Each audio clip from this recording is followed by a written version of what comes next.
Hello, this is Sheila Bender, and you are listening to In Conversation, discussions on writing and the writing life. Today, we are talking with Wendy Hinman, who is a Bainbridge Island adventurer. She's the author of Tightwads on the Loose, a 7-year Pacific Odyssey about a voyage she took aboard a 31-foot boat with her husband from 2000 to 2007. They sailed over 34,000 miles aboard a small wooden sailboat, cooped up sometimes for weeks on end in a tiny space, she says, that might be rocking violently. She alternated between playing Susie Homemaker and Wonder Woman. She shared her sailing adventures through emails and her blog, Velella's Adventures in Waterland. She is a regular contributor to the magazines 48 North and Latitude 38. She's been featured in Sail, Cruising World, Sailing, CYC Lead Line, Heebie Jeebies from Hong Kong, and Kazi magazine from Japan. Tightwads on the Loose has garnered over 85-star reviews on Amazon. Her book has been selected a best travel book for women and a staff favorite at a number of bookstores. She has made presentations to Corinthian Yacht Club, Hawaii Yacht Club, Seattle Yacht Club, Southwestern Yacht Club, Shilsho Bay Yacht Club, and Cruising Club of America, among many others, as well as regularly featured at the Seattle Boat Show and the Wooden Boat Festival in Port Townsend. Welcome, Wendy. Hi, thank you for asking me to come. I'm really excited to hear about your adventures, not only in sailing and writing, but in presenting from your work. So why don't we start with where you are today? What are you about to do in San Francisco? In San Francisco, there is the Strictly Sail Boat Show every April, and I usually do a number of different presentations about how to prepare to go offshore and do voyaging. Since we went offshore for 7 years, we learned quite a few things along the way. How to deal with 24/7 with your relationship aboard a tiny little boat, how to deal without a lot of equipment that might break, living without refrigeration, provisioning tips in all sorts of ports around the world, and dealing with watches and boat handling and all sorts of different things that you deal with when you're out there on the ocean alone. So is that what you're going to be talking about in several presentations this weekend? Or Yes, I'm doing 3 presentations. At first they asked me to do 5, and I was not able to do the last day of presentation, so I'm just going to do 3. And then I'm also doing a presentation for a yacht club while I'm here as well. So you have learned how to schedule yourself well. Yes. I've figured out that if I make a point of trying to leverage my travel wherever I am and see if there's somebody that's interested in my book, I often get a lot of good responses. So you are a very good marketer and administrator as well as writer and traveler. So you have a story called We Came to Say. I'm wondering what that one is about. It was published in an anthology. Can you tell us more about that story and where it was published? That story was about a passage that we took on the ocean, and I'm actually going to read a little section from that, which I also used in my book, Tightwads on the Loose. And it's about kind of looking at my mortality as a ship nearly mowed us down. Oh. And it was part of an anthology that I did with fellow writers. It was a great experience for me to understand the whole book world a little bit before actually coming out with a full manuscript book myself. Well, I'm eager to hear you read. And just before you do read from that story, could you talk a little bit about how the anthology project came about and what you did learn? I was in a class with a number of people at University of Washington in their memoir program, and our instructor thought this would be a good idea and put the word out and to see who was interested, and a number of us were interested, and she walked us through the process, and we did submissions and had a big launch party at Third Place Books in Seattle, and it was quite a great learning experience for all of us, I think, to be part of a publishing project before doing a full-length manuscript. What kind of call for submissions was it? What were you looking for? Personal stories of challenge and things that we felt we needed to share with the world. So there wasn't just related to challenges on the sea? Oh, not at all. People wrote about all sorts of things that they've encountered in their lives. It's actually quite a nice book. A friend of mine suggested that it was a great book for people in waiting rooms and hospitals to just see all the different issues that people grapple with in their lives. Mm-hmm. What was the biggest challenge, do you think, in putting out the anthology and therefore the biggest learning for your own approach?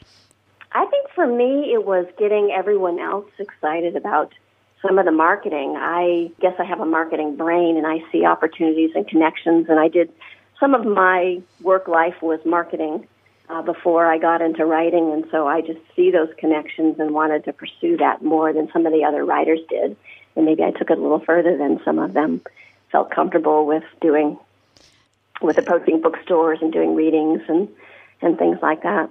So you had a natural talent, so to speak, for doing that, and that certainly has helped you organize the kinds of events you're doing. Yes. To me, it's honoring the work. I do all this work to create a story, and hopefully it's a great story that people really want to read.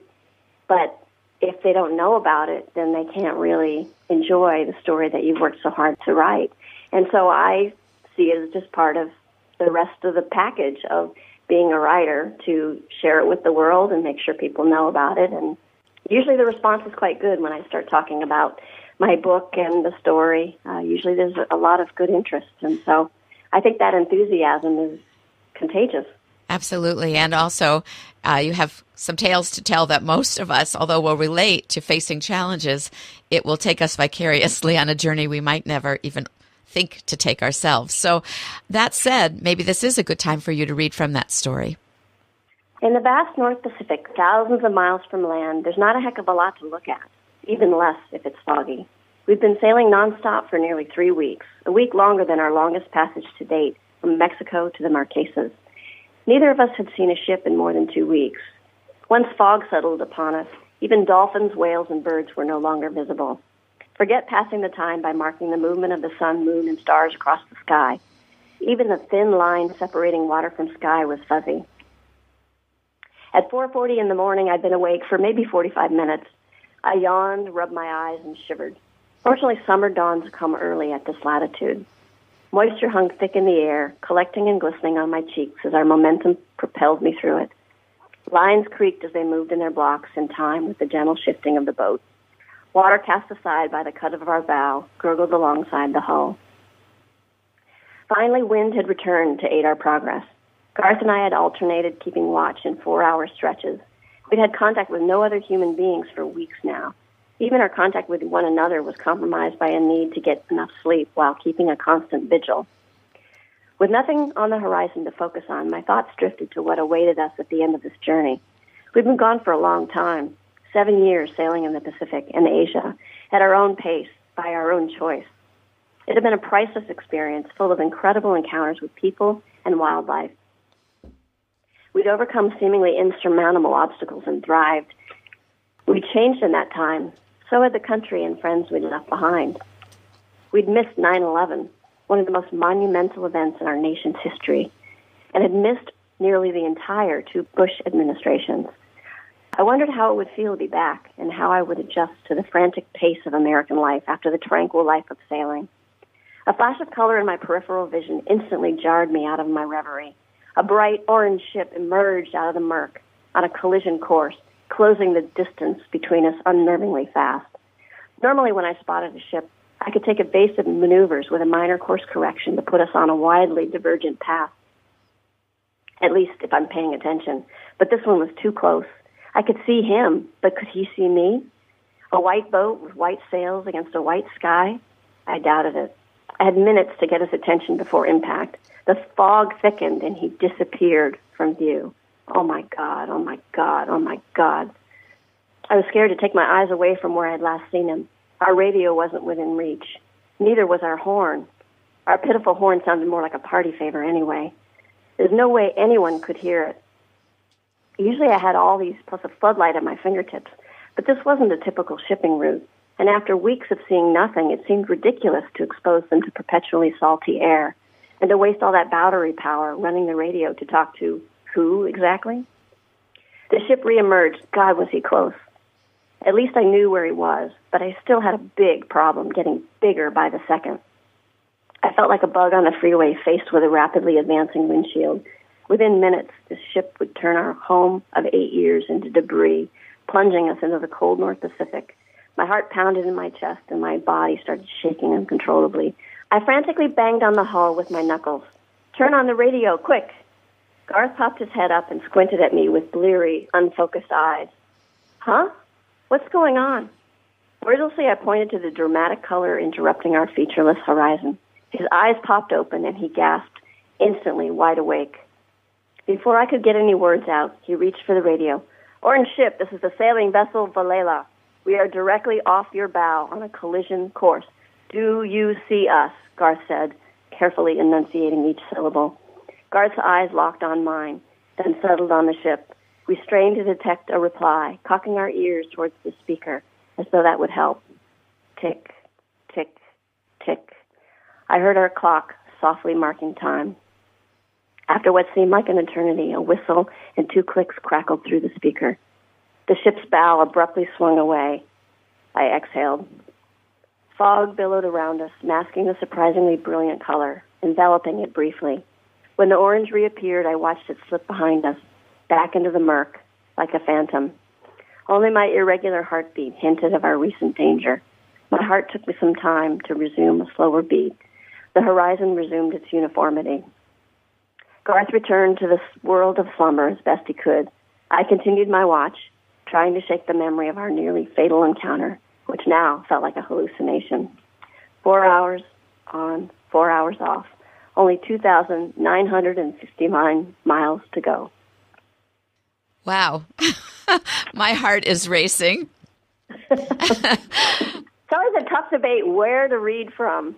Yeah, well, I think that was an exciting portion of your book, and it makes me realize that it's time to talk about your next book, which you're at work on, which you may be calling a title with 2 words, Sea Trials, in it, and that was certainly a sea trial.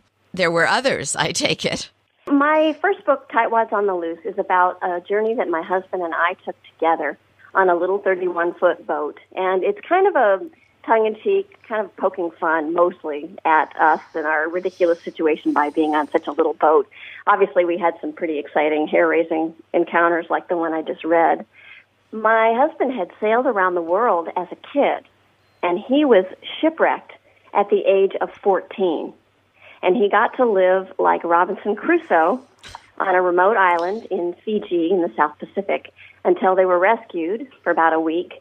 And they had a hole so big, the hole the size of a Volkswagen in their vessel. They thought that was it. They were done, and their voyage was over.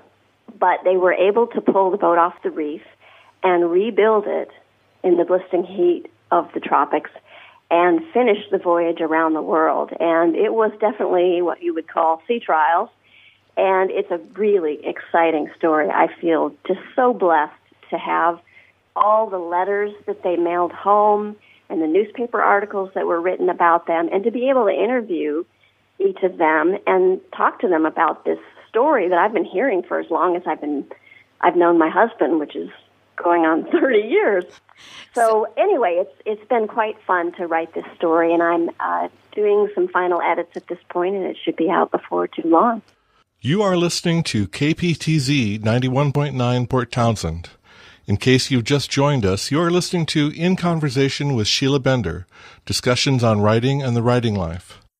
Sheila is talking with Bainbridge Island writer Wendy Hinman about writing her memoir, marketing the book to a wide audience, and her current project, Written in the Voices of Others. Readers who might be interested in your first book, Tightwads on the Loose, can find that information about ordering that book on your website and other actual book websites? Yes. Okay, so we would go to wendyhinman.com, WendyHinman.com, to find more out about Wendy and her first book. And we have time to read that one before we can pick up your sea trials and learn your husband's story. So from a writing point of view, it's very interesting to hear that you're making a transition from writing your own story that involves your husband, but it is your story, to writing a story of others who you've been able to interview. And how has that gone for you? How does that feel to be switching gears in that way? It's been really fun to do that. I've had to mess with voice just a little bit because it's not my story.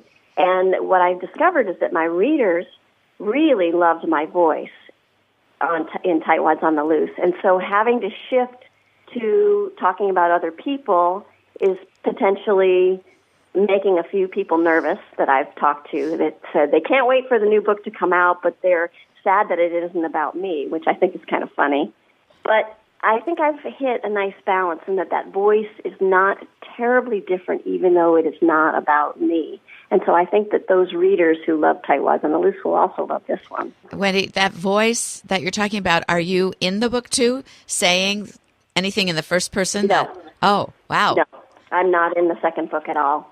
That writer's voice, I think, still will come through. What point of view is it in? It's an omniscient narrator. Uh-huh. So that narrator has a voice that you think people will also enjoy. Yes, I do. Good, and I'm sure you're right.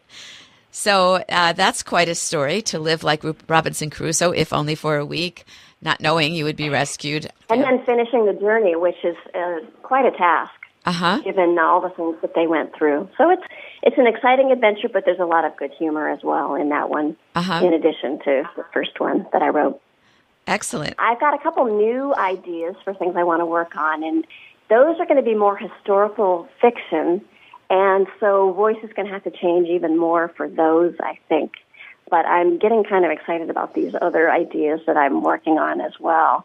So the thing is trying to balance marketing something that I've already done with what's in my brain totally absorbing me that I'm working on now, and then the ideas that percolate as I'm just going through life.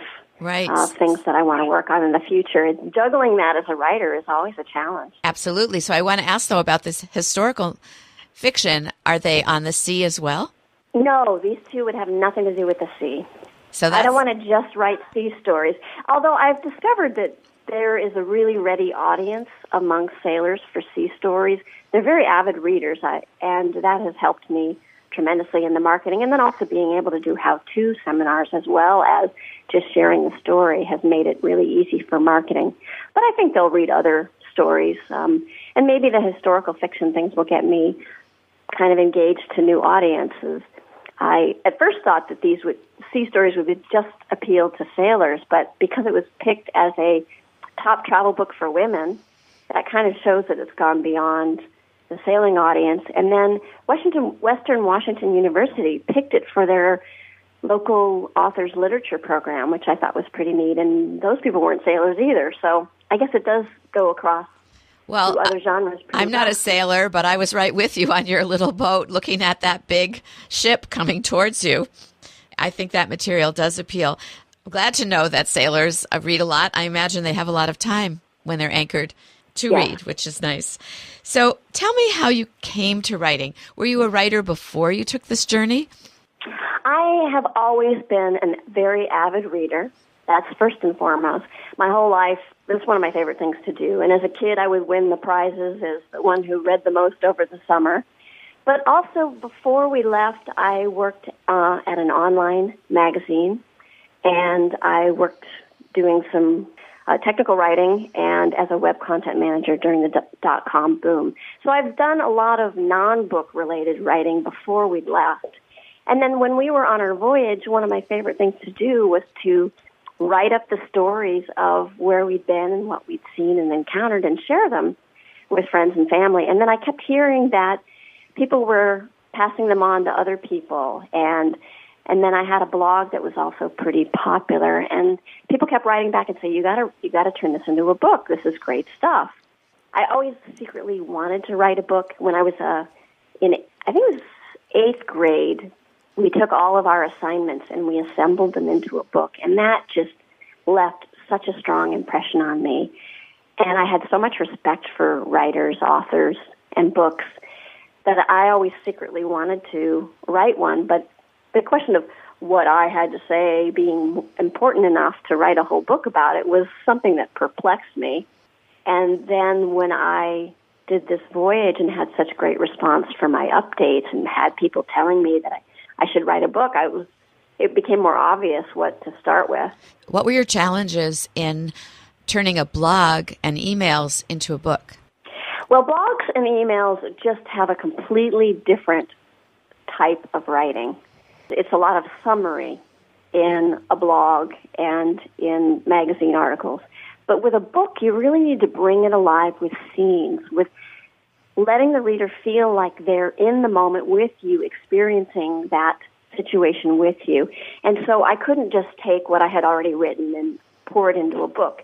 I had to reinvent all these things. And I wrote many things that I hadn't written about on my blog or in my updates because they just didn't translate well to scenes or to that style of writing. So it seems to me that you also took some classes. You mentioned being in a memoir class. So did you find yourself enjoying learning some of the craft of book writing? Oh, very much. I love to take classes. So I took a lot of classes, and I started meeting with a writing group every week. One of my friends had published a book while we were away, and she invited me to join her writing group. And they meet every week, and I still meet with them. It's been probably 8 years now that I've been meeting with them. And the rule is we've got to bring something to share, like 6 to 10 pages every week, or something about writing that enriches the group. And having that weekly deadline really got me going. I would write a scene a week, some little vignette from the voyage, and then I would edit what I had brought the week before. And so I was doing at least that. And what really changed for me was when I started writing first thing in the morning every single day. I started making much more progress on what I was doing. And then I created a kind of a spreadsheet. I know spreadsheets and writers don't appear to get along, but I actually found it a really useful tool. I would have a sheet for each character, a sheet for important events. I would be able to track the timelines of what happened in the story so that I could know that 20 days later this happened or 4 hours later such and such happened. And it just helped me keep track of things in the story. And then I kept a track of all the scenes that I wanted to write and what stage they were at. So I used different color combinations to let me see that something had been started but not finished, or something that had been revised and reviewed one time or more than one time, or something that had felt fairly ready. I very much appreciate hearing about your tools for organization, because when you're writing book-length material and narrating it through time, there are obstacles to keeping track of how to not only make the story the best it can be, but the most truthful it can be. It's a lot of work. So I've never tried spreadsheets. I sort of don't have an affinity for them.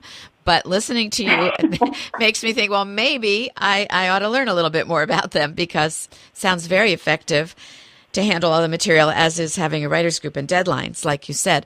So I want to make sure that we also add in some information here about other things you do for writers. Now that you're deeply involved in the life of writing, you edit a newsletter, an impressive newsletter called The Writer's Connection. I don't know how you got started on that, but maybe you can tell us a little bit about that work.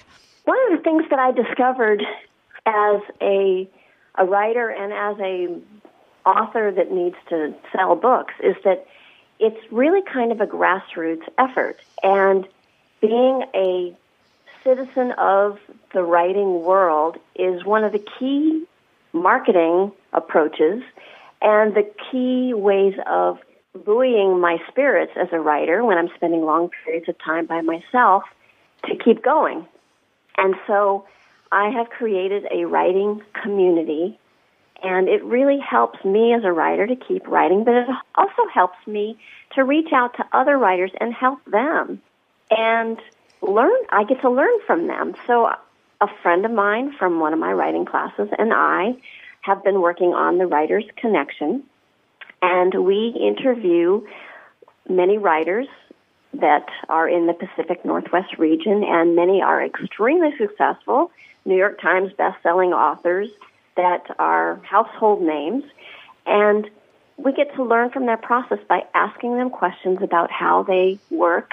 I also try to make a point of going to book readings and book events with other authors and supporting my fellow authors, and then getting to know them as human beings, because they put their pants on one leg at a time, just like I do, and they have had to learn so much to get where they are and to find the success that they have found. And I'm eager to learn from their experiences and to help them if I can. And so bringing their work to our readers gives them something. We, as readers, get to learn from their experience. Wendy, how do we get to sign up to receive this newsletter, The Writer's Connection? Our website address is writersconnection.org, and on that you can click on the link to send an email to be a subscriber. And how often does it come out?